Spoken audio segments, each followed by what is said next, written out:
So typically people come to us that where they've spoken to a lawyer and they need the execution, which we can then help with, or they might come to us and say, look, I'm thinking of this, I'm thinking of that, what would you recommend? And then at that point we might say, look, this is the idea that we're thinking, but go and get that approved, signed off by a lawyer, whatever it may be, to make sure that you are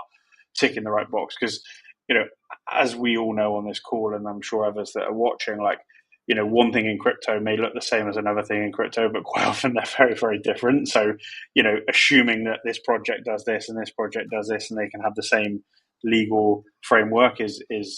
probably naive in one sense. So we will always push that back to, you know, here's a steer, but go and get legal advice on the right thing.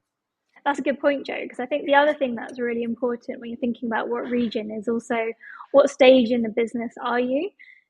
Because if you're a startup, you might have, you know, you might be more pushed to Abu Dhabi, where they have like Hub 71, who are given a lot of support if you're based out in Abu Dhabi. And Dubai also has different forms of support for like startups. So yeah, I think it kind of also depends on the stage of the business you're in, and you know what government